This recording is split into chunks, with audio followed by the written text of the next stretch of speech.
வணக்கம், நான் உங்க அழகி. இன்னைக்கு நம்ம கூட யாரு ஜாயின் பண்ணியிருக்கா அப்படின்னு பார்த்தோம்னா, தன்னோட எழுத்துக்களால தூண்டில் போட்டு இழுத்தோம் அப்படின்னா இளம் மனசுகளை கொள்ளையடிக்கக்கூடிய திரு மனோபாரதி அவர்கள் நம்ம கூட வந்திருக்காங்க. அவங்க கிட்ட அவங்களோட எழுத்துக்கள், அவங்களோட கவிதைகள், அவங்களோட உரைநடைகள் பத்தி, புத்தகம் பத்தி சம்பந்தமா இருக்கக்கூடிய நிறைய கேள்விகளை கேட்டு தெரிஞ்சுக்க போறோம். வணக்கம்ண்ணா. எப்படி இருக்கீங்க? ரொம்ப நல்லா இருக்கேன். சந்தோஷம். உங்களை கவிஞர் மனோபாரதி, எழுத்தாளர் மனோபாரதியா எங்களுக்கு தெரியும். நிறைய காதல் கவிதைகள்லாம் எழுதுவீங்க. அதுக்கு முன்னாடி இருந்த ஒரு சாதாரண மனோபாரதியா யாரு, எங்க இருந்து ஆரம்பிச்சீங்க? நேட்டிவ் மன்னார்குடி. நான் படித்ததெல்லாம் மன்னார்குடியில் கொஞ்ச நாள் படித்தேன். அதுக்கப்புறம் பட்டுக்கோட்டை, அதுக்கப்புறம் ராசிபுரம், அதுக்கப்புறம் அண்ணா யூனிவர்சிட்டி சென்னை. ஸோ இதான் ஸ்கூல்ஸ் அண்ட் காலேஜஸ். காலேஜ் முடிச்சுட்டு அதுக்கப்புறம் ஒரு 4 years ஒர்க் பண்ணேன், ஐடியில் ஒர்க் பண்ணேன். அதுக்கப்புறமா அப்போது அந்த ஐடியில் ஒர்க் பண்ணும்போது தான் எனக்கு இந்த எழுத்து இதாகுது. இல்லை ஓகே ஒரு 2012 2013 மாதிரி தான் நான் எழுதவே ஆரம்பித்தேன். ஸோ இல்லை 10-11 years தான் ஆகுது. அப்போது சும்மா ஃபேஸ்புக்கில் அப்போ தான் ஃபேஸ்புக்கோட ஸ்டார்டிங் இருந்ததுனால நான் அப்போது எழுத ஆரம்பித்தேன். அதுக்கப்புறமா கொஞ்சம் கொஞ்சமாக இதை அதில் படிக்கிறவங்க இதோட புக்குக்கான கான்டென்ட் அப்படின்னு சொல்கிற ஒரு பேசுவாங்க இல்லையா, நம்மக்கிட்ட சும்மா ஃப்ரீக்வெண்ட்டாக இன்ட்ராக்ட் பண்ணுவாங்க, கமெண்ட்ஸ் போடுவாங்க. இப்படிலாம் இருக்கும்போது அவங்க சொல்லும்போது இது ஒரு புக்குக்கான கான்டென்ட்டு, நீங்கள் ஏன் பப்ளிஷ் பண்ணக்கூடாது அப்படிங்கும்போது எனக்கு ஒரு சின்ன ஒரு ஆசை, ஓகே ஏன் பப்ளிஷ் பண்ணக்கூடாது அப்படின்னு சொல்லிட்டு. ஸோ அப்படி வந்தது தான் ஆக்சிடென்டலி இன்டூ ரைட்டிங் தான். ஓகே. ஸோ எழுத்துப்பிழையோட நாங்கள் ஒரு இன்ட்ரோவே நாங்கள் அப்படி தான் கொடுப்பேன் எப்பயுமே. Okay, by mistake I started writing. So that is why எழுத்துப்பிழை அப்படின்னு சொல்லிட்டு. And everyone starts with எழுத்துப்பிழை, அதனால எழுத்துப்பிழை வச்சோம் அப்படின்னு சொல்லிட்டு. நீங்கள் பார்க்கும்போது இப்போ நார்மலாக நம்ம வீட்டு பசங்க மாதிரி, எங்கள் அண்ணன் மாதிரி, பக்கத்து வீட்டில் இருக்கவங்க மாதிரி ஒரு ரொம்ப மிடில் கிளாஸ்லாம் இருக்கீங்க. உங்களுக்கு இந்த எழுத்து மேலே நம்ம ஒரு ப்ரொஃபஷன் ஸ்டார்ட் பண்ண போகிறோம் அப்படின்னு சொன்னோடனே உங்களுக்கு ஒரு பயம் வரலையா? அது எப்படி கொண்டு போகிறோம், அது எப்படி ஆரம்பிக்க போகிறோம் அப்படின்ற பயம் வரலையா உங்களுக்கு? ப்ரொஃபஷனலாக நினைக்கல. இது ஃபேஸ்புக் ரைட்டிங்காக தான் போகுது. சும்மா நம்ம ஒரு ஸ்டேட்டஸ் போடுறோம், அதை 10 பேர் லைக் பண்ணுறாங்க, அதுலேருந்து ஒரு சில காமெண்ட்ஸ் கிரியேட் ஆகுது, அதனால புது ஃப்ரெண்ட்ஸ் கிடைக்கிறாங்க. இது மட்டும்தான் ஹையாக இருந்தது. ஏன்னா ஃபஸ்ட்டு புக்கு எழுத்துப்பிழையோட ஃபஸ்ட்டு புக் வரும்போது அதில் ஒர்க் பண்ண எல்லாருமே ஃபேஸ்புக் ஃப்ரெண்ட்ஸு. மதுரையிலேருந்து ஒருத்தர் ஃபோட்டோ எடுக்கிறவர் எங்களுக்கு ஃபோட்டோஸ் பண்ணி கொடுத்தாங்க. அது மாதிரி இங்கே வேற எல்லாருமே உங்கள் எழுத்து மேலே பார்த்து இந்த இன்ட்ராக்ஷன் இன்ட்ராக்ஷனில் வந்தவங்க தான். நான் ஏதாச்சும் ஸ்டேட்டஸ் போடும்போது, மூவி ரிவ்யூஸ் எழுதும்போது அதில் நம்ம அதை இன்ட்ராக்ட் பண்ணுவாங்கல்ல, அவங்க தான் எனக்கு ஃப்ரெண்ட்ஸாக மாறி அவங்க தான் ஃபஸ்ட்டு எழுத்துப்பிழை டீம். அவங்க தான் நம்மளோட சர்க்கிள் ஒன்று இருக்கும் எப்பயுமே. அது ஸ்கூல் ஃப்ரெண்ட்ஸ் இருக்கும், காலேஜ் ஃப்ரெண்ட்ஸ் இருக்கும், ஏரியா பசங்க இருப்பாங்க. அதுக்கப்புறமா ஒர்க் பண்ணுற இடத்துல ஒரு ஃப்ரெண்ட் சர்க்கிள் வரும். இதை தாண்டி நமக்கு ஒரு நெட்வொர்க் கிரியேட்டே ஆகாது. மோரார்லெஸ் இவங்க கூட தான் அதிக டைம் ஸ்பெண்ட் பண்ணுவோம். ஆனால் இதை தாண்டி ஒரு சர்க்கிள் கிரியேட் ஆகுது, யாருன்னே தெரியாது. ஆனால் அவர் நமக்கு ஃபோட்டோஸ் எடுத்து அனுப்பிட்டே இருக்காரு. நம்மளோட அந்த கதையை படிச்சுட்டு, ஆமாம் புக்கில் வரப்போகுதுன்னு சொன்னோன்னா அவங்க தான் ஃபோட்டோஸ் எடுக்க ஆரம்பிச்சிட்டாங்க, அந்த கதைகளுக்கான ஃபோட்டோஸ் எடுக்க ஆரம்பிச்சிட்டாங்க. இப்படி மனுஷங்க சேரும்போது நமக்கு ஒரு ஹை வரும்ல, எனக்கு அங்கேயே நிறுத்திடுவேன்னு தான் நினச்சேன். அங்கேயே அப்படியே நிறுத்திடுவேன் அப்படின்னு சொல்லி நினச்சேன். அண்ட் ஒரு ஸ்டேஜில் சும்மா இ புக்காக போடலான்னு சொல்லிட்டு எதெல்லாம் நல்லா எழுதியிருக்கோமோ அதெல்லாம் எடுத்து கம்போஸ் பண்ணி அதுக்கு பேர் வச்சது தான் எழுத்துப்பிழை. அப்போது எழுத்துப்பிழைன்னு பேர் வச்சுட்டு அதை இ புக்காக பப்ளிஷ் பண்ணும்போது தான் எனக்கு நிறைய ரைட்டர்ஸ் அண்டு இந்த சினிமாவில் ஒர்க் பண்ணுறவங்க இவங்ககிட்ட இருந்தெல்லாம் ஒரு கமெண்ட்ஸ் வர ஆரம்பிச்சிது. இது புக் மெட்டீரியல் ஃப்ரீயாக பண்ணாதீங்க, பப்ளிஷ் பண்ணுங்கள். இது ஒரு ISBN வாங்கணும்னு சொல்லுவோம்ல நமக்கு ஒரு புக்குக்கு. அப்போ அதை வாங்கினா நமக்கு அது காப்பிரைட்டட் டு நம்ம அப்படின்னு இருக்கும்ல. ஸோ அது என்ன ப்ரொசீஜர்னு சொல்ல முடியுமா? ISBN நம்பர் வாங்க. ஏன்னா இப்போ நிறைய பேர் புத்தகம் வெளியிடணும் என்கிட்ட கேட்டிருக்காங்க, இந்த மாதிரி புத்தகம் வெளியிடுறதுக்கு என்ன முறைகள் அப்படின்றத பார்த்து எங்களுக்கு ஒரு வீடியோ போடுங்க அப்படின்னு சொல்லி கேட்டிருக்காங்க. ஓகே, ஸோ அது உங்ககிட்டே நாங்கள் டேரெக்டாக கேட்குறோம். கண்டிப்பாக. இல்லை, ISBN ரொம்ப சிம்பிள் ப்ராசஸ். நம்ம இங்கே ISBN ரெஜிஸ்ட்ரினே ஒன்று இருக்குது. நீங்கள் அது எல்லாமே ஃப்ரீ ரெஜிஸ்ட்ரேஷன் தான். நீங்கள் ஃப்ரீயாக ரெஜிஸ்டர் பண்ணிவிட்டு அங்கே ஒரு சில டீட்டெயில்ஸ் கேட்பாங்க.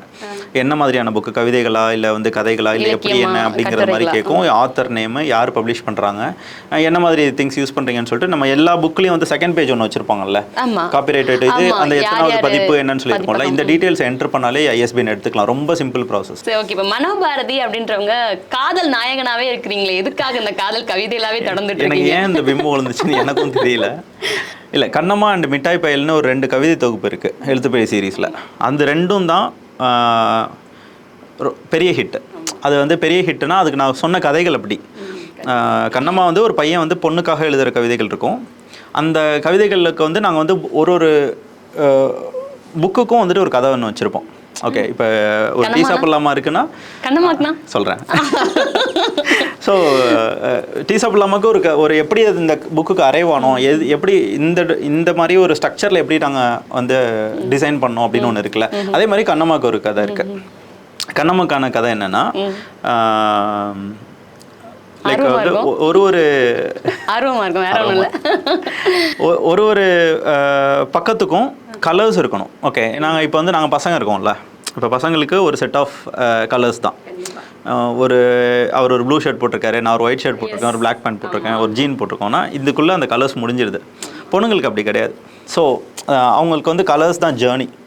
அவங்களுக்கு வந்து ஸ்டெட் ஒரு கலரில், செப்பல் ஒரு கலரில், ட்ரெஸ் ஒரு கலரில், கிளிப் ஒரு கலரில், இப்போ அவங்களுக்கு வந்து ஹேண்ட்பேக்கு எல்லாத்துலேயும் வந்து அவங்களுக்கு கலர்ஸ், எக்கச்சக்கமாக கலர்ஸ். ஸோ அந்த கண்ணம்மாவோட ஒரு பக்கத்தை பார்த்தீங்கன்னா ஒரு பக்கமும் வந்து வேறு கலர்ஸில் வரும். டெக்ஸ்ட்டு, இல்லஸ்ட்ரேஷன் எல்லாமே. ஸோ இப்படி தான் அதை வந்துட்டு பண்ணோம். அதில் வந்து overall duration of the read இருக்குல்ல, அதாவது அவங்க படித்து முடிக்கிற ரீட் வந்து 15 நிமிஷத்தை தாண்டாது. அவங்க ஒரு புக்கை எடுத்தாங்கன்னா 15 நிமிஷத்தில் அந்த புக்கை முடிச்சிருவாங்க. ஆனால் அதை யாருக்கும் அவங்க கிஃப்ட் கொடுக்கக்கூடாது. அதை வந்து அவங்க ஓன் பண்ணணும். இது என் புக்கு, இதை நான் யார்கிட்டையும் கொடுக்க மாட்டேன். அந்த அளவுக்கு ஏஸ்தட்டிக்ஸில் வந்துட்டு நல்லா இருந்துச்சுன்னா அவங்க வந்து யாருக்கும் கொடுக்க மாட்டாங்க. இப்போ உங்களுக்கு நான் கொடுக்கணும்னு நினைக்கிறேன்னு வச்சுக்கோங்களேன், they should purchase a new book and gift you. ஓகேவா? ஸோ அந்த இடத்துல வந்து நாங்கள் வந்து அந்த புக்கோட ஏஸ்தட்டிக்ஸை நாங்கள் அந்த மாதிரி செட் பண்ணோம். ஸோ ஒரு புக் அஸ் அன் எக்ஸ்பீரியன்ஸ் தான். நாங்கள் இப்போ வரைக்கும் எழுத்துப்பிழையில் வந்து வர ஒரு புக்ஸுமே புக்ஸ் அஸ் அன் எக்ஸ்பீரியன்ஸாக தான் வெளியே வருது. ஓகே, அதில் வந்து இருக்கிற கான்டென்ட்டை தாண்டி அவங்க வந்து ஏதோ ஒரு விஷயத்துக்காக அது என் புக்கு, நான் இதை நான் வச்சுக்கணும்னு நினைக்கிற ஒரு இது. முன்னாடிலாம் புக்கு கடன் கொடுப்பாங்களா, ஒரு மேகசினை படித்து முடிச்சுட்டு கொடுப்பாங்க, அது ஒரு ஆஃபீஸ் ஃபுல்லாக வரும். அப்படிலாம் இல்லாமல் அவங்களுக்கு இன்னொருத்தவங்களுக்கு கொடுக்கணுன்னா அது புதுசாக வாங்கி கொடுக்கணும். ஸோ இப்படி ஒரு விஷயமா வந்து பண்ணுறதுக்கு தான். இன்னொன்று அந்த பேப்பர் ஃபீல் இருக்குல்ல, கண்ணம்மாவோட நர்லிங் பண்ணியிருப்போம். அதோட டெக்ஸ்சர் வந்து ரொம்ப அழகாக இருக்கும். நீங்கள் ஓவராலாக ஒரு இது படிக்கும்போது எப்பயுமே பீப்புள் ஆர் கனெக்டட் டு காதல் தான். ஓகே, ஸோ அந்த காதல்னு படிக்கும்போது தென் அதில் இருக்க illustration, text, colours, paper and overall feel of the book, இது எல்லாத்தையுமே கான்சன்ட்ரேட் பண்ணது தான் கண்ணம்மா. ஓகே, ஸோ இதுதான் ஐடியா. இது மாதிரி தான் ஒரு புக்குக்கும் ஒரு கதை இருக்கும். ஓகே, ஆனால் உங்களோட யூனிக் என்னன்னா, இப்போ மிட்டாய் பையில் எடுத்துக்கிட்டிங்கன்னா அதோட பேப்பர் வேறு மாதிரி இருக்கும். ஆமாம், இப்போ கண்ணம்மா எடுத்துக்கிட்டிங்கன்னா அதில் இருக்க ஸ்டைல்ஸ் வேறு மாதிரி இருக்கும். அந்த எழுத்து வடிவங்களாக இருக்கட்டும், நிறைய கலர்ஸ் யூஸ் பண்ணியிருக்கதா இருக்கட்டும். இப்போ டீ சாப்பிடலாமா எடுத்துக்கிட்டிங்க அப்படின்னா, நம்ம 90s படித்தவங்களுக்குலாம் தெரியும், புக்கு பைண்டிங் பண்ண கொடுப்போம். அந்த பைண்டிங் பண்ண கொடுத்த டெக்ஸ்சரும் நான் வந்து பார்க்குற மாதிரி இருக்கும். ஸோ இது வந்து ரொம்ப வித்தியாசம். இந்த மாதிரி கலராக நான் வந்து கேட்டிருக்கேன். எனக்கு ப்ளூ கலர் போடுங்க, ரெட் கலர் போடுங்க அப்படின்லாம் கேட்டிருக்கேன். ஸோ இப்போ டீ சாப்பிடலாமலாம் அகைன் இந்த மாதிரி கொண்டு வந்ததுல உங்களோட ஒவ்வொன்றையும் ஒவ்வொரு தனித்துவத்தை எங்களால் பார்க்க முடியுது. இதுக்கான முதல்ல நீங்க எப்படி யோசிச்சீங்க, இது எதுக்காக ஒவ்வொன்றையும் நம்ம டிஃபரன்ஷியேட் பண்ணணும் அப்படின்றதுக்காக எப்படி யோசிச்சீங்க? ஓகே, இது ஒரு டீம் எஃபர்ட். நான் ஃபர்ஸ்ட் எப்பயுமே என்னோட மொத்த கிரெடிட்ஸும் வந்துட்டு டீமுக்கு தான். ஓகே, நான் வந்து இதில் ஐடியேட் பண்ணுறங்கிறது ஒரு பார்ட் இருந்தாலும் கூட அதை எடுத்துகிட்டு போகிறதுன்னு ஒன்று இருக்குது. இதுக்கான மெனக்கடல், இதை யாருன்னு ஃபைன் பண்ணுறது, இது எல்லாமே வந்துட்டு இது பார்ட் ஆஃப் தி ப்ராசஸ். இதில் வந்து டீ சாப்பிடலாமா பொறுத்த வரைக்கும் வந்து நான் இதுவுமே வந்து இன்ஸ்டாகிராமில் நிறைய போஸ்ட் பண்ண கவிதைகளோட தொகுப்பு தான். இதுக்கு நான் வந்து மெனக்கடல்னு பார்த்தீங்கன்னா ஒரு 70 to 80 போயம்ஸ் வந்து புதுசாக எழுதினேன். ஓகே, இதாவது டீ சாப்பிடலாமா. மித்தது எல்லாமே இன்ஸ்டாகிராமில் போஸ்ட் பண்ணது தான். இந்த புக்கு வந்துட்டு இந்த ஸ்ட்ரக்சரில் வரணும்னு நினச்சதுக்கு ரீசன் என்னென்னா, நான் ரொம்ப ரேண்டமாக ஊருக்கு போகும்போது லைக் அங்கே வந்து ஒரு அம்மாவோட புக்கு ஒன்று இருந்துச்சு. அது வந்து 1975 வந்த ஒரு புக்கு. அவங்க வீட்டில் இருந்த ஒரு புக்கு. அது வந்து அண்ணாமலை யூனிவர்சிட்டியோட ஒன் ஆஃப் தி ஏதோ ஒரு புக்கு. சம் 7 ரூபா 50 பைசாவுக்கு அந்த புக்கு வந்து வாங்கியிருக்காங்க. அந்த புக்கு வந்து வீட்டில் இருந்துச்சு. அதோட பைண்டிங் வந்து இதை மாதிரி இருந்தது. அது நீங்கள் அங்கே தான் பார்த்தீங்க, வீட்டில் பார்த்தீங்க? இல்லை, நம்ம பைண்டிங் நான் சின்ன வயசுலலாம் பண்ணியிருக்கோம். பட் வந்து இப்போ வந்து இன்டு த ப்ராசஸ் இருக்கும்ல, நம்ம புக்கு பப்ளிஷிங் சைடில் இருக்கும். இப்போ பார்க்கும்போது எனக்கு இன்ஸ்பிரேஷனாக வந்து எனக்கு அந்த பார்ட் இருந்துச்சு. ஸோ அதை நான் வந்து எடுத்துகிட்டு வந்துட்டேன். ஸோ அதுவும் ஓரமாக தான் இருந்தது. இன்ஸ்டாகிராமில் எழுதுறதும் ஓரமாக தான் இருந்துச்சு. இதை கம்போஸ் பண்ணி ஒரு இது வரணும்னு எதுவுமே இல்லை. ஒரு டீ சாப்பிடலாமா டைட்டில் வந்து நான் புக் பண்ணி 4 years ஆயிடுச்சு. அது வந்து நான் வேற ஒரு தொகுப்புக்கு டைட்டிலாக வச்சிருந்தேன். அது வந்து ஒரு கதை, சிறுகதைகள். அது மொத்தமே ஒரு 10 to 12 ஸ்டோரிஸ் இருக்கிற மாதிரியான ஒரு தொகுப்பு. அதுக்கு வந்து ஒரு டீ சாப்பிடலாமா டைட்டில் வந்து நான் ரெஜிஸ்டர் பண்ணி வச்சிருந்தேன். எனக்கு வந்து இது எல்லாமே அந்த டாட்ஸ் கனெக்ட் ஆகிட்டே வரப்போ வந்து எனக்கு இந்த டைட்டில் இதுக்கு யூஸ் பண்ணலாம் அப்படின்னு தோணுச்சு. ஸோ ஒரு டீ சாப்பிடலாமா வந்து ஒரு சும்மா மினிமல் கனெக்ட் தான். என்ன அப்படின்னா, இந்த புக்கு வந்து பர்டிகுலராக இதை மட்டும் தான் பேசுதுன்னு சொல்ல முடியாது. இப்போ நீங்கள் கேட்டிங்களே காதல் கவிதைகள் அதிகமாக எழுதியிருக்கீங்கன்னு, எனக்கு இந்த விம்மோ வந்து அதிகமான சேல்ஸ் நடந்துடுச்சு. கண்ணம்மா அண்ட் மிட்டாய் பயல் வந்து அதிகமான சேல்ஸ் நடந்துடுச்சு. ஸோ பீப்புள் யாருக்கெல்லாம் மனோபாரதி தெரியுமோ அவங்க எல்லாருக்குமே வந்து காதல் கவிதைகள் எழுதுறவராகவே அது வந்து பதிஞ்சிருச்சு. ஓகே, பட் அதை தாண்டி நீங்கள் கன்சமிட்டலும் எழுத்துப்பிழையும் எடுத்து பார்த்தீங்கன்னா சிறுகதைகள் இருக்கும். எல்லாத்த பத்தியுமே இருக்கும். இஎம்ஐ பத்தி இருக்கும், ஒரு இஎம்ஐ தான் ஒரு கதை பத்தி இருக்கும், ஃபர்ஸ்ட் சைக்கிள் பத்தி இருக்கும், ஃபர்ஸ்ட் சைக்கிள் பத்தி இருக்கும். அதுல எப்படி இருக்குன்னா இஎம்ஐன்றது இப்ப நிறைய பேர் கனெக்ட் ஆகும்னு நினைக்கிறேன். அது அப்பா வாழ்ந்த காலத்துக்கும் இப்போக்கும் கனெக்ட் பண்ற மாதிரி, அப்பா வந்து அந்த காலத்துல 31 வருஷம் வேலை பார்த்ததுக்கு அப்புறம் 60 வயசா இருக்கும்போது தான் அவர் வந்து கார் அந்த இது ஒண்ணு வாங்கினாரு, கார்னு ஒண்ணு வாங்கினாரு. பட் இப்ப என்கிட்ட போன் இருக்கு, கார் இருக்கு, வீடு நல்லா சொகுசா வீடு இருக்கு, இது எல்லாத்துக்கும் காரணம் என்ன, இஎம்ஐ தான் அப்படின்ற மாதிரி முடிச்சிருப்பீங்க. இந்த மாதிரி ஆனா இது எல்லாத்தையுமே பின்னுக்கு தள்ளி மிட்டாய் பயலும் கண்ணம்மாவும் தான் கண்ணு முன்னாடி வந்து நிக்குது. இப்போ டீ சாப்பிடலாமா அப்படின்றதுக்கு ஆசையை தூண்டுற ஒரு விஷயம் கூட மனோபாரதி இந்த மாதிரி எழுதிருப்பாங்க. அதுல ஒரு காதல் இருக்கும் அப்படின்ற ஒரு தூண்டுதல் இருக்கு.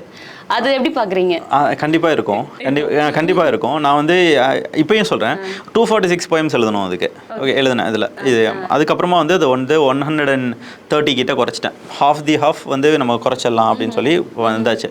அதுக்கப்புறம் மறுபடியும் பார்த்தா நான் இருக்கிற ஒரு கொஞ்சம் அன்சாட்டிஸ்ஃபைடாக இருக்கும். இல்லை இதெல்லாம் வந்து இதை விட இது நல்லா இருக்குது, இதோட இது நல்லா இருக்குன்னு சொல்லிட்டு நம்ம ஒரு பாட்டை நம்ம குறைச்சிட்டே வருவோம்ல. இது மாதிரி குறைச்சிட்டே வரும்போது எனக்கு வந்து 90ஸ்க்கு கீழே வந்துடுச்சு. அப்போ என்ன பண்ணலாம் அப்படின்னா வந்து ரொம்ப என்ன சொல்கிறது, தத்துவார்த்தமாக இருக்குது, தத்துவங்கள் அதிகமாக பேசுது அப்படின்னு சொல்லிட்டு ஒரு பாயிண்ட் வந்து நின்றுச்சு. ஸோ அதுக்காக மறுபடியும் நான் காதல் ஃப்ளேவர் தான் ஆட் பண்ணியிருக்கேன். இதில் வந்து ஒரு 10-12 வந்து திரும்ப வந்து லவ் போயம்ஸ். ஈஸியாக உங்களுக்கு காதல் வருது இல்லை? எழுத பிடிக்குங்க, எனக்கு லவ் எழுத பிடிக்கும். ஆமாம். அந்த ஆர்வம் எங்கே இருந்து உங்களுக்கு தூண்டல் வந்துச்சு? இல்லை, நேச்சுரலாகவே எனக்கு வந்து இது இதமான ஃபீலிங்ஸை எழுத பிடிக்கும். ஆமாம், அது காதல்னு மட்டும் இல்லை. நீங்கள் வந்து 9.41 சொல்லிட்டு எழுத்துப்பிழையில் ஒரு கதை இருக்கும். அது பார்த்தீங்கன்னா ஒரு அப்பாவோட வாட்ச் தொலைஞ்சு போயிடும். அந்த அந்த அந்த வாட்ச்லேருந்து வர ஒரு மியூசிக் வந்து அவரோட சின்ன வயசுலேருந்து வந்திருக்கும் அவர் கூட. அது தொலைஞ்சு போயிட்டதுனால அவர் எந்த அளவுக்கு வந்துட்டு ஒரு மன உளைச்சலுக்கு ஆளாகிறாரு. திரும்ப அந்த அந்த மியூசிக் கிடைச்சோன்னே, அதாவது அந்த வாட்ச் கிடைக்காது, அந்த மியூசிக் கிடைச்சோன்னே எப்படி சந்தோஷமா இருக்காரு அப்படின்றது தான் வந்து அதோட கோர் ஆக்சுவலாக. அதனால அந்த அந்த ஃபீலிங் வந்து ஒரு இதமான ஃபீலிங் அப்படிங்கிறது தான் வந்துட்டு அதை எழுத பிடிக்கும். அதில் காதலும் வருதுங்கிறது வந்து தற்செயல்னா பிளான் பண்ணிடலாம். அதில் உங்களை பொறுத்த வரைக்கும் காதல்னா என்ன? எனக்கு பர்சனலி சரண்டர் இஸ் காதல். ஆமாம் ஆமாம், கம்ப்ளீட் சரண்டர். அது வந்து நம்ம ஒரு ஃபஸ்ட் பர்சன்னு சூஸ் பண்ணுவோம், இவங்க தான் நமக்கு எல்லாமே அப்படின்னு ஒன்று சூஸ் பண்ணுவோம்ல. ஆனால் வேறு ஏதோ வெளியில் இருக்கிற பிரச்சனைகள்லாம் வந்து அவங்ககிட்ட தான் கோபமாக வெளிப்படுத்துவோம். சம்திங் இருக்கும் இல்லையா, எல்லாருக்குமே இருக்கும். ஒரு சில சுச்சுவேஷன்ஸ் வந்துட்டு நம்ம வந்து வியர்டாகவும் வேறு யார்கிட்ட காட்டுறதுன்னு தெரியாத கோபத்தெல்லாம் வந்துட்டு இங்கே வந்து கொட்டுவோம் ஒரு இடத்துல. ஆனால் அது சில பிரச்சனைகளுக்கும் வந்து கொண்டு போய் சேர்த்துரும். லைக் நான் என்ன சொல்வேன்னா, அந்த ஃபஸ்ட் பர்சன் தான் நமக்கு எல்லாமே. அந்த ஃபஸ்ட்டு யார் நம்மளோட ஃபஸ்ட் பர்சனுங்கிறவங்க தான் நமக்கு எல்லாமே. ஆனால் அவங்கள கம்ஃபர்ட் பண்ணுற வேலையை தான் நான் நிறைய செய்கிறதில்ல அப்படின்னு இருக்கும்ல. ஸோ அதனால் எனக்கு என்னென்னா, அந்த பர்சன் கிட்ட எனக்கு நான் வந்து அதுதான் அந்த அந்த சரண்டர் அப்படியே தான். ஆமாம், இப்போ நான் ஏதோ எழுதுகிறேன், அதனால் இவன் எழுத்தாளர்னோ இல்லை ஒரு ஆண்டர்ப்ரனர்னோ அப்படின்னு கன்சிடர் பண்ணாமல் இவன் மனோ அப்படின்னு கன்சிடர் பண்ணுறவங்க இருக்காங்கல்ல, அவங்க தான் பியூட்டிஃபுல்லாக இருக்கும். சூப்பராக சொன்னீங்க. இப்போது நிறைய பேர் புத்தகம் எழுத ஆரம்பிக்கிறாங்க. அவங்களுக்கு சின்ன சின்ன தடைகள் வந்தது, ஒன்று ஃபினான்ஷியல் ரீதியாகவோ இல்லை அது எப்படி பண்ணுறதுன்னு தெரியாமையோ. அப்படி சில பேருக்கு தடைகள் வந்து நிறைய பேருக்கு அந்த புத்தகம் எழுதுறதுன்றது ஒரு ஓரமாக நிப்பாட்டி வைக்கக்கூடியதாக இருக்குது. இந்த மாதிரி தடைகள் உங்களுக்கு வந்துச்சா, இல்லை அதை எப்படி நம்ம வந்து டேக் ஓவர் பண்ணலாம் சப்போஸ் அப்படி வந்துச்சு? ஓகே, நான் வந்து அதர் சைட் ஆஃப் தி காயினில் இருக்கேன். என்னென்னா வந்து ஆமாம், நான் போய் யாருமே அப்ரோச் பண்ணலை இது வரைக்குமே. நான் என்ன பண்ணிட்டேன்னா, லைக் இது வந்து ஃப்ரெண்ட்ஸ்குள்ளேயே எனக்கு ஃபஸ்ட்டு புக்கெலாம் எனக்கு ஃப்ரெண்ட்ஸே வந்து டிசைன் பண்ணி கொடுத்துட்டாங்க. நான் பப்ளிஷ் பண்ணுற பார்ட் மட்டும் தான் எனக்கு வந்து சிரமம் இதுவாக இருந்துச்சு. பிரிண்டர்ஸ் யார், எங்கே போய் சர்ச் பண்ணணும், இந்த பார்ட்டு தான் எங்களுக்கு கொஞ்சம் சிரமமாக இருந்தது. அண்ட் ISBNலாம் வந்து நானே வாங்கிட்டேன். ஓகே, அதனால் இந்த இதெல்லாம் சீக்கிரம் முடிஞ்சதுனால நான் செல்ஃப் பப்ளிஷிங் கான்செப்டுக்குள்ளே போயிட்டேன். இது வரைக்குமே நாங்கள் வந்து பப்ளிஷர்ஸ் கிட்ட போய் பப்ளிஷ் பண்ணல. எனக்கு சேஃப்னு தெரியறது வந்து செல்ஃப் பப்ளிஷிங்காக தான் இருக்குது. ஓகே, ஏன் என்ன ரீசன் அப்படின்னு சொல்லி கேட்டிங்கன்னா, இப்போ பப்ளிஷர்ஸுமே வந்து நிறைய இடத்துல வந்து கவர் பிக்சர்ஸோ புக்கு ரேப்பர்ஸோ இல்லை இன்னர் லேஅவுட்ஸோ வந்துட்டு அவங்க நம்மளே தான் பண்ண சொல்கிறாங்கங்கிற மாதிரி சுச்சுவேஷன்ஸ் இருக்குது. அதனால செல்ஃப் பப்ளிஷிங் கான்செப்ட் இப்போ வந்து கொஞ்சம் கொஞ்சமாக நிறைய டெவலப் ஆகிட்டு இருக்கு. எனக்குமே தெரிஞ்ச நிறைய செல்ஃப் பப்ளிஷிங் இப்போதைக்கு நிறைய உருவாகி இருக்கு. அந்த விதத்தில் ஒருவேளை நம்ம செல்ஃப் பப்ளிஷிங் ஆரம்பிக்கிறதுன்றது ஈஸியான விஷயம் தானா? அதுக்கு என்ன நம்ம ஆரம்பிக்கிறதுன்றது நம்ம வந்து ஆரம்பித்து எல்லா புக்ஸுமே அப்படின்னா ஒருத்தர் வந்து ஒரு வருஷத்துக்கு ஒரு புக்கு 2 புக்குன்னு ஒன்று பண்ணுவாங்கன்னு வச்சுக்கோங்களேன். அதுக்கு ஒரு தடவை ஐஎஸ்பிஎன் எடுக்க போகிறோம், ஒரு லேஅவுட் டிசைனர் வேணும், ஒரு ரேப்பர் டிசைனர் வேணும், ஒரு பிரிண்டர் வேணும். ஸோ அதுக்கப்புறம் வந்துட்டு நீங்கள் அமேசான் மாதிரி இல்லை நிறைய போர்ட்டல்ஸ் வந்து செல் பண்ணுறதுக்கு இருக்குது. So that is easy. உங்களோட ரோல் மாடல்னா யார்? வாலி அண்ட் நாமுத்துக்குமார் 2 பேர். சூப்பர். எதுக்காக கேட்குறேன் அப்படின்னா உங்களோட கவிதைகள் எல்லாமே தனித்துவமாக இருக்கும். ஏதாவது ஒரு கவிதைகளை பார்க்கும்போது அந்த இடத்துல லூப் மோட் ஆகிடுவோம். நம்ம பார்த்துட்டு அப்படியே ஸ்டன் ஆகி அதுக்கு அடுத்த அதான் நீங்கள் சொன்னீங்களே, ஒரு கவிதை புத்தகம் உங்கள் கண்ணம்மாவாக இருக்கட்டும், மிட்டாய்ப்பாலாக இருக்கட்டும், இல்லை எந்த கன்செப்டில் இருக்கட்டும், எதாக இருந்தாலும் அந்த புத்தகம்ன்றது ஒரு 15 நிமிஷமோ இல்லை அரை மணி நேரத்துக்குள்ளேயே படிக்கலாம். இன்னும் அதிகபட்சமான 1 மணி நேரம் எடுத்துக்கணும் வைங்களேன். ஆனால் உங்களோட புத்தகம் அடிக்கடி எனக்கு படிக்க தோணுது. அந்த ஒரு கவிதை எனக்கான ஒரு கவிதையா அப்படி தோன்றதுக்கான இல்லை, இவங்க 2 பேர் தான். அவங்க பாடல் வந்து இப்போ வாலி சார் எடுத்துக்கிட்டிங்கன்னா அவரோட பாட்டு வந்து பாடலாக இருக்கும், கவிதையாக இருக்காது. நீங்கள் வந்து உன்ன நினச்சேன், பாட்டு படித்தேன், தங்கமே என் தங்கமே, இவ்வளோ தான். ஓகே, இந்த இயல்பில் தான் இருக்கும். அப்போ வந்து நான் அவர் சொன்ன ஒரு சில விஷயங்களே சொல்ல முடியும். நமக்கு தெரிஞ்ச எல்லாத்தையும் எழுதுறது வந்துட்டு எழுதக்கூடாது. லைக் வந்து படிக்கிறவங்க இருக்காங்கல்ல, அவங்க பெர்ஸ்பெக்டிவ்லேருந்து யாரோ ஒருத்தவங்க எனக்கு படிக்க மட்டும்தான் தெரியும், எனக்கு வந்து இலக்கிய ஞானமோ இல்லை வந்து ரொம்ப பெரிய ஒரு இதுவே இல்லை கிடையாது, எனக்கு படிக்க மட்டும் தான் தெரியும், வாசிக்க மட்டும் தான் தெரியும்னு இருக்கவங்க இருக்காங்கல்ல, அவங்க படித்தா கூட அவங்களுக்கு புரிகிற லாங்குவேஜில் தான் இருக்கணும் அப்படிங்கிறது தான் அவர் சொல்லியிருப்பார். ஸோ எனக்கு வந்து அந்த விஷயம் ரொம்ப பிடிக்கும். அவர் நிறைய சொல்லியிருக்காரு, எனக்கு இந்த விஷயம் ரொம்ப பிடிக்கும். அதனால் என்னென்னா வந்து நம்ம எழுதும் போது இந்த இடத்துல அவன் இமோட் ஆவான், இந்த இடத்துல வந்து அவனுக்கு வந்து ஒரு கனெக்ட் இருக்கும் அப்படிங்கிறத வந்து நம்ம ரீடர் பெர்ஸ்பெக்டிவ்ல எழுதுறது தான் எதுக்கு எல்லாத்துக்குமே நல்லது, பிசினஸ்க்கும் நல்லது. ஓகே, அதனால உங்களுக்கு ஒர்க் அவுட் ஆகும்னு நினைக்கிறேன். நாமுத்துக்குமார் அகைன் நாமுத்துக்குமார் வந்து பார்த்தீங்கன்னா அவர் வந்து எப்பயுமே அவரை எழுத்தாளர் நாமுத்துக்குமாராக தான் வந்து பிளேஸ் பண்ணியிருப்பார் நிறைய இடத்துல. அதாவது கவிஞருங்கிறதோ பாடலாசிரியருங்கிறதோ எனக்கு வந்து ஒன் ஆஃப் தி தொழில், அதில் வந்து பணம் வருது, அதனால் நம்ம அதை வந்து பண்ணுறோம் அப்படி ஒரு விஷயம் இருந்தாலும் அவர் எழுத்தாளர் நாமுத்துக்குமாராக தான் பிளேஸ் பண்ண ட்ரை பண்ணியிருப்பார் நிறைய இடத்துல. அவரோட வேடிக்கை பார்ப்பவன் இல்லைனா வந்து அணிலாடும் முன்றெல்லாம் நீங்கள் வந்து பார்த்தீங்கன்னா எவ்வளோ செறிவான எழுத்துக்கள் இருக்கும் அப்படிங்கிறது தான் நம்ம வந்து தெரிஞ்சுக்க முடியும். ஸோ நான் அதுலேயும் வந்துட்டு நாங்கள் இந்த கனெக்ஷன்ஸ் இருக்குல்ல, இப்போ நீங்கள் ஏன் அணிலாடும் முன்றிலோ இல்லை வேடிக்கை பார்ப்பனோ நமக்கு ரொம்ப கனெக்ட் ஆகும்னா அத்தை சித்தி பெரிய பெரியம்மா அத்தான் அப்படிங்கிற ஒரு விஷயம் எல்லாமே அதில் ரொம்ப நேச்சுரலாக வந்திருக்கும். அந்த உறவுகள் பற்றின இதெல்லாம் வந்து ரொம்ப நேச்சுரலாக வந்திருக்கும், அது எல்லாருமே கனெக்ட் பண்ணும். ஸோ ஆமாம் இது எல்லா வேடிக்கை பார்ப்பவன்லையுமே அவங்க அப்பாக்குள்ள இருந்த கனெக்டும் நாமுத்துக்குமாருக்கும் இல்லை கனெக்டும் எப்படி தான் போச்சு அப்படின்றது வரும். இன்னொரு விஷயம் வரும் அதில், அவங்க அப்பா வந்துட்டு படித்து முடிச்சுட்டு ஒரு புக்கு கொடுப்பாரு அவருக்கு. அதை வந்து அவர் திருப்பி பார்க்கும்போது உனக்கு பிடிச்ச லைன்லாம் எனக்கு பிடிச்சிருக்கணும்னு அவசியம் கிடையாது, நீ ஏன் அண்டர்லைன் பண்ணி வைக்கிற அப்படின்னு சொல்லி அவங்க அப்பா கிட்ட கேட்பாங்க. அப்போ அவங்க சொல்லுவாங்க இந்த மாதிரி இது வந்து இங்கேருந்தே அந்த எழுத்தாளனுக்கு கொடுக்குற கை கொடுக்கல் அப்படின்னு சொல்லி. இங்கேருந்து நம்ம ஒரு லைன் புக்கில் வந்து அண்டர்லைன் பண்ணுறோம் அப்படின்னா நம்ம நேராக போய் அவங்களுக்கு வந்து கை கொடுக்க முடியாது. அதில் அண்டர்லைன் பண்ணுறதுக்கான மீனிங்கே நான் இங்கேருந்து அவர் கை கொடுக்குறேன் அப்படின்ற அது ரொம்ப இது அதில் இப்போ ரீசெண்டாக வந்து எனக்கு ரிவ்யூ சொல்லும் போதெல்லாம் நான் அப்படி நினச்சிப்பேன், ஓ இப்படி தான் இருக்கும் போல அதெல்லாம் அந்த ஃபீலிங்லாம் அப்படின்னு சொல்லிட்டு. சரி, ஒருத்தவங்க வந்து என்கிட்ட ஒரு கொஷின் உங்ககிட்ட கேட்க சொன்னாங்க. அதுக்காக அந்த கொஷின், புத்தகம் படித்தா தூக்கமாக வருது, மீதி புத்தகத்தை நான் எப்படி தான் படித்து முடிக்கிறது அப்படின்ற மாதிரி ஒரு கொஷின் கேட்க சொன்னாங்க. இது எப்படி ஆன்சர் பண்ணுவீங்க? இல்லை, நான் படிக்கிற புக்ஸ் வச்சு சொல்கிறேன். நான் வந்து கொஞ்சம் கொஞ்சமாக தான் படிப்பேன், ரொம்ப கொஞ்சம். நீங்கள் சொல்கிறீங்களா அந்த ப்ராசஸ்க்குள்ளே போயிட்டு அதில் ஒரு லைன் இருக்குது, அந்த லைன் நம்மளை வந்து ஏதாச்சும் சிந்திக்க வைக்குதுன்னா அது உள்ளே போயிட்டு அது ப்ராசஸ் ஆகி அதுலேருந்து ஏதாச்சும் ஒரு அவுட்புட் வந்தால் தான் அடுத்த பேஜஸ்லாம் படிப்பேன். இந்த மாதிரி ஒரு ஹேபிட் இருக்குது. ஸோ சில பேர் வந்து ஒரு புக்கை வந்து முடிச்சிருவேன்னு சொல்லிட்டு ஆரம்பிக்கிற ஸ்டேஜில் சில இடத்துல போரிங்காக இருக்கலாம்.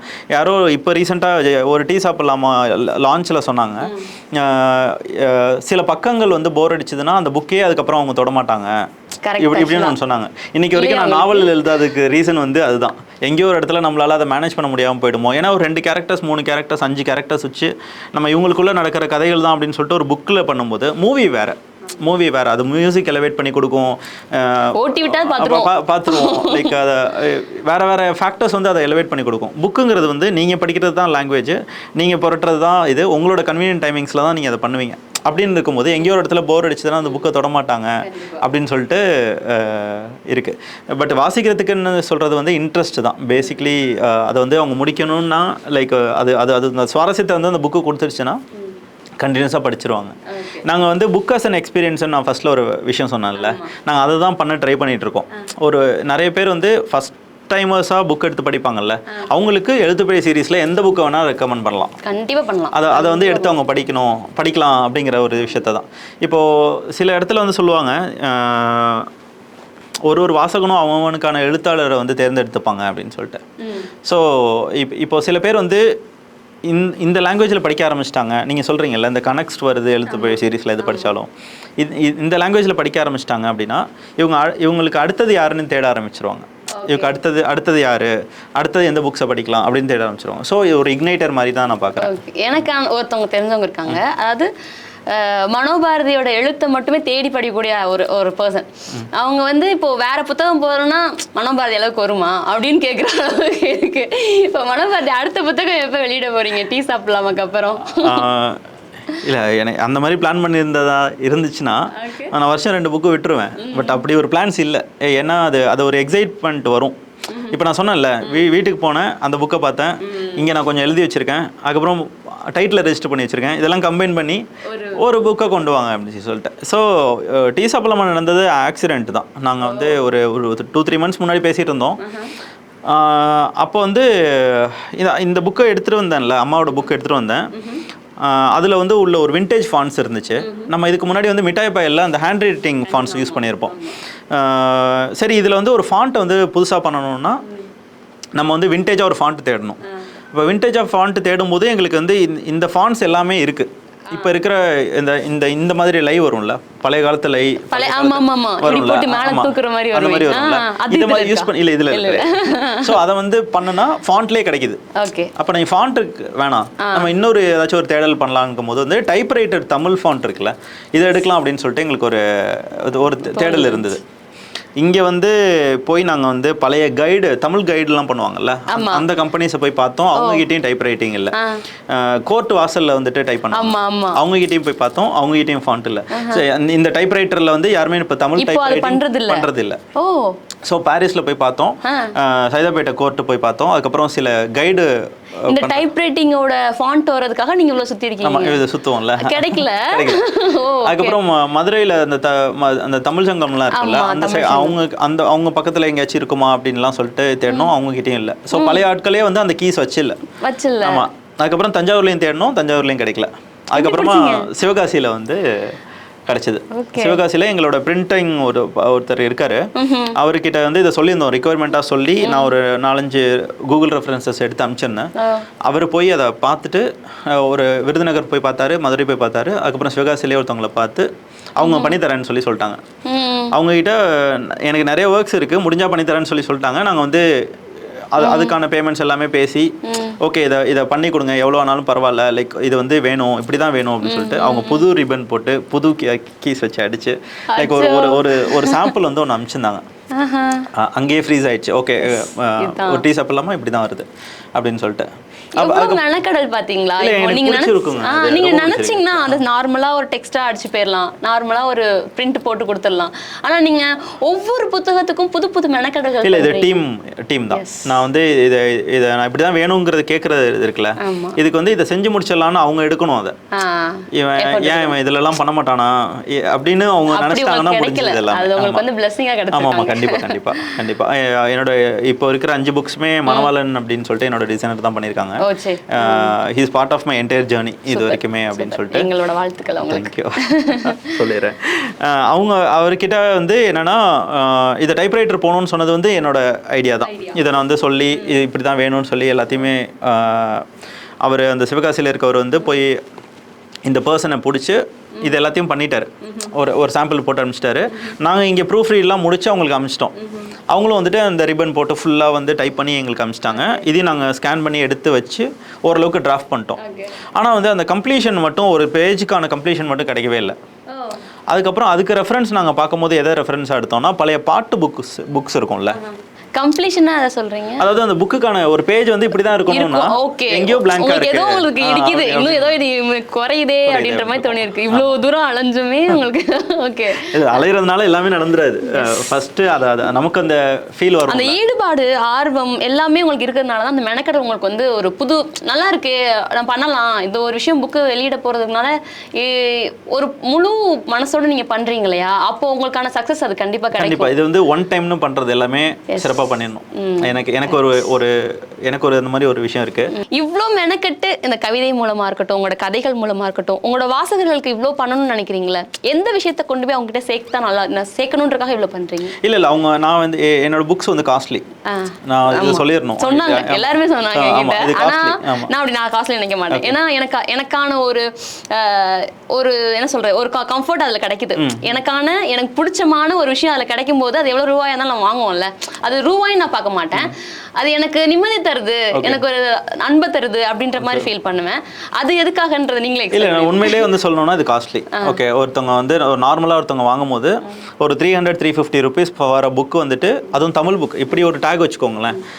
இங்கிலீஷ் புக்காக இருந்தால் வாங்கினாலும் வாங்கிடுவாங்க. அது தமிழ் புக்கு ஒரு 300 ருபீஸுங்கிறது காஸ்ட்லி தான். அப்படி வந்து ஒரு பெர்செப்ஷன் ஓவராலாக இருக்குது. எக்ஸ்பெரிமெண்ட் பண்ணுறோம். என்ன எக்ஸ்பெரிமெண்ட் பண்ணுறோன்னா அந்த பேப்பர்ஸோட குவாலிட்டி, அதோட ஓவரால் புக்கோட தரம், உள்ளே இருக்கிற ஃபாண்ட்ஸு, அதில் இருக்கிற கான்டென்ட்டு, டிசைன், எஸ்தட்டிக்ஸ் எல்லாத்தையுமே சேர்த்து இந்த 350 ருபீஸ் ஒர்த்துன்னு அவங்க நினச்சிட்டாங்கன்னா போதும்.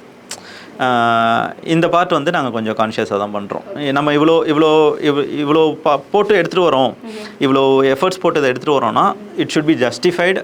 இந்த 300 ரூபாய்க்கு 350 ரூபாய்க்கு இது ஒர்த்து அப்படின்னு சொல்லிட்டு அவங்க நினைக்கணும். உங்களோட எழுத்துக்கள் எல்லாமே காட்சியா, அதாவது இங்க பார்க்குறோம் பார்த்ததை வச்சு எழுதுவீங்களா, இல்லை கற்பனையா உங்களுக்கு தோணக்கூடியதை வச்சு எழுதுவீங்க? ரெண்டுமே இருக்கும். ஃப்ளேவர்ஸ் வந்துட்டு நமக்கு கற்பனை தான். அந்த கேட்டலிஸ்ட்னு சொல்லுவாங்கல்ல, இன்னைக்கு வந்து நான் வந்து ஒரு இன்சிடென்ட் நடந்திருக்கும், இல்லை நடந்தால் நல்லா இருந்திருக்கும்லன்னு நம்ம ஒரு ஹை இருக்கும். இப்போ நம்ம வந்து சம்டைம்ஸ் தூங்கும்போது ஏதோ ஒரு ஸ்கூலில் படித்த பொண்ணு நம்மக்கிட்ட வந்து பேசினா அப்படின்னு எங்கேயாவது நினைப்போம்ல, இது வந்து ஒரு கோர்னு வச்சுப்போமே. ஓகே, இதை சுற்றி வந்து ஒரு ஹாப்பனிங் இருக்கும். இதெல்லாம் நடந்து இவகிட்ட இப்படி போய் நம்ம பேசியிருந்தா நல்லா இருந்திருக்கும்ல அப்படின்னு தானே நம்ம யோசிப்போம். இது ஒரு பார்ட்டு கற்பனை, ஒரு பார்ட்டு வந்து நம்மளோட என்னவா ஒரு ரியாலிட்டின்னு வச்சுக்கலாம் அந்த மாதிரி. ஆனால் இது மிக்சட் ஆஃப் புத்தக ரைட்டிங் ஆர் எனி. நான் வந்து உண்மை இதில் ஒன்றும் அப்படி ரொம்ப கோர் கான்சென்ட்ரேட்டடாக எதுவும் இலக்கியம்லாம் இன்னும் பண்ணலை. பட் கதைகள் நேச்சுரலாக நமக்கு நடக்கிற, உங்களுக்கு எனக்கு எல்லாருக்குமே நடக்கிற கதைகளாக தான் இதில் பண்ணுறோம். அப்படின்னு இருக்கும்போது இதில் கொஞ்சம் கற்பனை வந்து பார்த்தீங்கன்னா அதில் ஆட் பண்ணலைன்னா அது இந்த ஃப்ளேவர் கிடைக்காது. கண்டிப்பாக கொஞ்சம் காதல், கொஞ்சம் இந்த மாதிரி கொஞ்சம் காட்சிகள், கொஞ்சம் கற்பனைகள் தான். எல்லாரும் படிக்கும்போது பையனுக்கான புக்காக பார்க்கும்போது எனக்கு ரொம்ப சாட்டிஸ்ஃபைடாக இருந்துச்சு. பொண்ணுங்களுக்கு நிறைய பேர் எழுதுவாங்க, எங்களுக்கு யார் எழுதுவாங்க, நம்மளே எழுதிக்க வேண்டியதான் அப்படின்னு. இப்போ அந்த ஆனால் மிட்டாய் பயல் அப்படின்றது ஒரு பொண்ணு ஒரு ஆணுக்கு பரிசு கொடுக்கக்கூடிய ஒரு சூழ்நிலை உருவாக்கி இருக்கு. ஏன்னா பொதுவாகவே கவிதை அப்படின்னா ஒரு பெண் அதான் சொல்லுவோம், ஆணுக்கு ஒரு கவிதை அப்படின்றது இந்த மிட்டாய் பயல் மட்டும்தான் இருக்கு. எனக்கு அப்படி தெரியல, நிறைய இருக்கலாம். ஓகே, ஆனா எங்களுக்கு தெரிஞ்சதானே ஒரு பெண்ணா மனோபாரதி அவர்களோட மிட்டாய் பயல்ல நாங்க பரிசா கொடுக்குற மாதிரியான ஒரு சூழ்நிலை இருக்கு. ஸோ அது வரைக்கும் ஆண்களுக்கு ஒரு கவிதை எழுதிய மனோபாரதி அவர்களுக்கு வாழ்த்துக்கள் சொல்லிடுவோம். இப்போ ரீசெண்டாக நான் FBல ஒரு கோட்ஸ் படித்தேன்னா என்ன சொல்லியிருந்தாங்கன்னா, சாதாரணமாக ஒரு 2 வரி எழுதக்கூடிய எழுத்தாளர்கள் எல்லாருமே அவங்களா புத்தகம் போட்டு விற்க ஆரம்பிச்சுறாங்க, தன்னை எழுத்தாளர்களாக பிரபலப்படுத்திக்கிறாங்க, நிறுத்துங்கடா கொஞ்சம் அவனை சொல்லி அப்படின்ற மாதிரி வரிகள்லாம் எழுதுனாங்க. இது எதுக்காக, இது எந்த விதத்தில்? ஏன்னா எழுத்துன்றது எல்லாருக்குமே பொதுவானது தான், யாருக்கு வருதோ அவன் எழுதுறான் அப்படின்ற மாதிரி எனக்கு தோணுச்சு. இந்த மாதிரி சொல்கிறத எப்படி பார்க்குறீங்க? சொல்லதான் செய்வாங்க. அவங்கவுங்களுக்கு ஒரு மீடியம் வந்துருச்சுல்ல. இப்போ வந்து ஒரு பெரிய மீடியா சேனல் டிவியில் மட்டும்தான் இந்த மாதிரி இன்டர்வியூஸ் நடந்துட்டு இருந்துச்சு. இன்றைக்கி ஒரு கம்பெனி ஒரு ஸ்டுடியோ செட்டப்பில் நம்ம இப்போ இன்டர்வியூ பண்ணிகிட்டு இருக்கோம். இப்போ இதை வந்து ஒரு டிவி கம்பெனி என்ன நினைப்பாங்க, சின்னதாக ஸ்டுடியோஸ் போட்டு அவங்கவுங்க இன்டர்வியூ பண்ண ஆரம்பிச்சிட்டாங்க அப்படின்னு கூட நினைக்கலாம்ல. அப்போ அதை வந்து நம்ம என்ன மாதிரி பண்ணுவோம், ப்ரொவிஷன் இருக்குது. We have cameras, we have technicians, we have anchors, we have space, we have the எக்யூப்டாக இருக்கும். நாங்கள் ஏன் அதை பண்ணக்கூடாது? நீங்கள் பண்ணாத ஆட்களை நீங்கள் வந்து பிரபலப்படுத்தாத ஆட்களை நாங்கள் கொண்டு போய் சேர்க்குறோம் அப்படின்னு உங்களுக்கு ஒன்று இருக்கும்ல, அதே தானே எழுத்துக்கும். கண்டிப்பா அழகா சொன்னீங்க. ஆக்சுவலாக ரெண்டு சம கம்பேரிஷன்ஸ் டிவிக்கும் நம்ம இப்போ அப்படிதான் இருக்கு ஆக்சுவலி. ஆமா, இப்போ இளம் எழுத்தாளர்கள் நிறைய பேர் உருவாக ஆரம்பிக்கிறாங்க. நானும் இளம் எழுத்தாளர். ஆமா, நீங்க சரி, உங்களை மாதிரி அதுவும் நம்மளுக்கு அடுத்து கீழே இருக்கிறவங்களுக்கு ஏதாவது டிப்ஸ் சொல்லணும்னா என்ன சொல்லுவீங்க?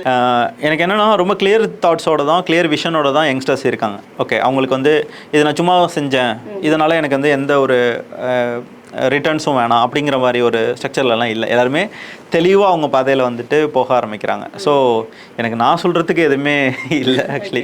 இந்த கொஷின் வந்து எனக்கு என்னவா இருக்கும்னா, என்ன எங்கேயோ நான் ப்ளேஸ் பண்ணிட்டு இன்னொருத்தவங்களுக்கு அட்வைஸ் பண்ணுற மாதிரி ஆகிடும். அது வந்து நீங்கள் வந்து இப்போ வெளியே வர அதாவது வெளியே வர ஆரம்பிச்சிட்டிங்க, இதுதான் எனக்கு பாதைன்றதை நீங்கள் கண்டுபிடிக்க ஆரம்பிச்சிட்டிங்க. இந்த பாதைக்கு நிறைய பேரால் வர முடியல. நான் எப்படி வர்றதுன்னு தெரியல அந்த பாதைக்கு. நீங்கள் இப்போ நிற்கிறீங்க இல்லையா, ஒரு 5 புத்தகம் வெளியிட்டதுக்கு அப்புறம் இன்னைக்கு நம்ம ஒரு இன்டர்வியூ வைக்கிறோம், நிறைய பேர் தெரியப்படுத்துகிறோம். இப்போ அவங்களுக்கு பார்க்கக்கூடியவங்களுக்கு என்கிட்டயும் நிறைய எழுத்துக்கள் இருக்குது, இலக்கியங்கள் இருக்குது, கவிதை எழுதி வச்சிருக்கேன், கதை எழுதி வச்சிருக்கேன், இது எல்லாத்தையும் வெளிப்படுத்துறதுக்கு எப்படி வெளிப்படுத்துறது? போகிற பாதை சரியாக இருக்குமா? ஃபினான்ஷியலாக யோசிப்பாங்க, குடும்பத்தை யோசிப்பாங்க. இதையே நம்ம வந்து எடுத்து பண்ண ஆரம்பிச்சோம் அப்படின்னா நம்மளால ரன் பண்ண முடியுமா? இப்படிலாம் யோசிப்பாங்க இல்லையா? எனக்கு நான் இப்படியே சொல்கிறேன். என்னன்னா எல்லாமே இது வந்து ட்ரையல் அண்ட் எரர்ஸாக தான் எனக்கும் இருந்துச்சு. இது போய் மார்க்கெட்டில் ஒர்க் அவுட் ஆகும்னு எனக்கு தெரியல. யாரோ சொன்னாங்க, நான் பப்ளிஷ் பண்ணது வந்து லாஸு. நான் வந்து செகண்ட் புக்கு பண்ணுறதுக்கு டைம் ஆகிடுச்சு. தென் அதுக்கப்புறம் பண்ணும்போது இந்த கண்டென்ட்டுக்கு வந்து ஒரு நீடு இருக்குது, கண்டென்ட் வந்து ஒரு எடுத்துக்கிறாங்க, அது வந்து ரீச் ஆகிருக்கு அப்படிங்கிற ஒரு மோட்டிவேஷன் தான் எனக்கு அடுத்தடுத்த புக்ஸ் கொண்டு வரதுக்கு வழி பண்ணுது. ஆனால் இது வந்து பியூராக ட்ரையல் அண்ட் எரர் ப்ராசஸ். நான் வந்து சோஷியல் மீடியாவில் மட்டுமே போஸ்ட் பண்ணி நான் 3 வருஷம் சும்மா தான் வச்சுருந்தேன். எல்லா கான்டென்ட்டையுமே போஸ்ட் பண்ணிகிட்டே இருந்து அது சும்மா தான் இருந்தது. அதை எடுத்து கம்போஸ் பண்ணி புக்காக வரணுமாங்கிறது அவங்கவுங்களோட இன்ட்ரெஸ்ட் பொறுத்து அது வந்து அது மெட்டீரியலைஸ் ஆகுதுன்னு வச்சுக்கோங்களேன். இதில் இந்த வழியில் போனால் தான் இதை போய் ரீச் பண்ண முடியுமாங்கிறதுக்கு வந்து எனக்கு ஆன்சர் இல்லை. இல்லைனா வந்து ஒரு பிரபலங்கள் வந்து அதை வந்து ரிலீஸ் பண்ணி கொடுக்கும் போதும் அது வந்து ரீச் ஆகும். இப்படியும் வந்துட்டு நமக்கு வழிகள் இருக்குது. ஆனால் இதை கொண்டு போய் ரீச் பண்ணுறதுக்கு இதுதான் மெத்தட் அப்படின்னா வந்து நானே வந்து இந்த வழியை உடச்சி தான் வெளியே வந்து செல்ஃப் பப்ளிஷிங் பண்ணிருக்கேன். ஸோ அதனால எனக்கு ஓகே, உங்களோட பொண்ணான நேரத்தை எங்ககிட்ட ஸ்பெண்ட் பண்ணதுக்கு ரொம்ப நன்றி.